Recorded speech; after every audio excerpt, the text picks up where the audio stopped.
আর এদিকে এনসিপির পদযাত্রার সঙ্গে আছেন সহকর্মী মাজহার ইসলাম। বিস্তারিত জানবো তার কাছ থেকে। মাজহার, পদযাত্রার সবশেষ কি তথ্য আছে আপনার কাছে, আমাদেরকে জানাবেন।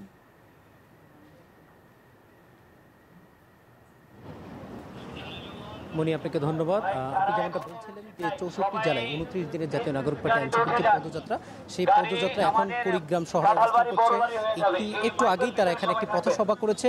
পথসভা শেষে তারা দুপুরের খাবার খেয়েছে। খাবার খাওয়ার পর তারা এখন আস্তে আস্তে আবারও লালমনিরহাটের দিকে গন্তব্যে রওনা করবেন। আপনি দেখতে পাচ্ছেন যে এনসিপির নেতাকর্মী যারা আছেন তারা দুপুরের খাবারের পর আবারও তারা তাদের বহরের সাথে নিচ্ছেন এবং তারা লালমনিরহাটের দিকে যাবেন। আপনাকে বলে রাখি, ঠিক এখন থেকে 1 ঘন্টা আগে কুড়িগ্রাম শহরের প্রাণকেন্দ্র শাপলায় একটি জনসমাবেশ হয়েছে। সেই পথসভায় নাহিদ ইসলাম গুরুত্বপূর্ণ কিছু কথা বলেছেন নতুন করে। সেটি হচ্ছে কুড়িগ্রামে এসে তিনি যে কথাটি বলেছিলেন যে তিস্তা মহাপরিকল্পনা নিয়ে অনেক দিন থেকেই ষড়যন্ত্র হচ্ছে। তিস্তা মহাপরিকল্পনা নিয়ে যেভাবে এটার গুরুত্ব দেওয়ার কথা ছিল সেভাবে হয়নি। উত্তরবঙ্গের একটা স্বপ্ন তিস্তা পরিকল্পনা, সেটি কিন্তু দেখা হয়নি। ফলশ্রুতিতে তিস্তা মহাপরিকল্পনা দ্রুত বাস্তবায়নের জন্য সরকারের প্রতি আহ্বান জানিয়েছেন। একই সাথে তিনি বলেছেন সীমান্তে যেভাবে ঘন বিএসএফ দ্বারা এদেশের নাগরিক বা কুড়িগ্রাম উত্তরবঙ্গের মানুষ মারা যাচ্ছে সেটা বন্ধ করতে হবে। তিনি বলেছেন বান্ডেল থাকলে প্রতি সেনমানিতে টাকা বাঁচবে।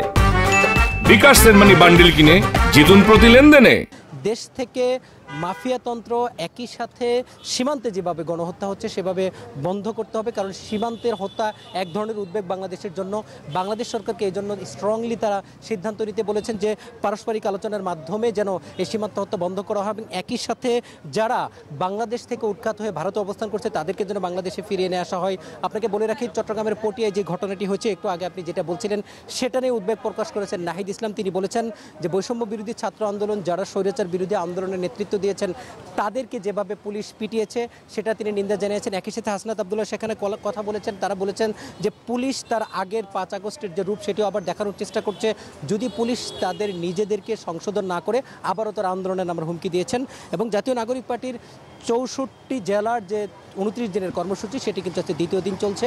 বেলা 11টায় রংপুর থেকে মূলত এই কুড়িগ্রাম অঞ্চলে তারা আসেন এবং দলটির শীর্ষ নেতারা এই বহরের সাথে আছেন এবং তারা বলছেন সব মিলে একটি কথা যেটি বারবার ফুটে আসছে, নতুন বাংলাদেশ বিনির্মাণে জাতীয় নাগরিক পার্টি এনসিপি সাধারণ মানুষের কাছে আসছেন, তাদের কথা শুনছেন এবং যদি তারা ক্ষমতায় যায় নতুন বাংলাদেশ গড়ে সাধারণ মানুষকে তারা যে প্রতিশ্রুতি দিচ্ছেন বিশেষ করে উত্তরবঙ্গে সেগুলো তারা পূরণ করবেন। এই ছিল কুড়িগ্রাম থেকে জাতীয় নাগরিক পার্টি এনসিপির যে দ্বিতীয় দিনের পদযাত্রা সে সম্পর্কিত আমার কাছে সর্বশেষ তথ্য।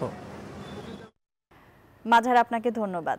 গ্রামীণ ফোনে চলছে সবচেয়ে বছরের বড় সেলিব্রেশন 17, যেখানে আপনারা পাবেন এক্সক্লুসিভ সব অফার মাত্র 10 দিনের জন্য।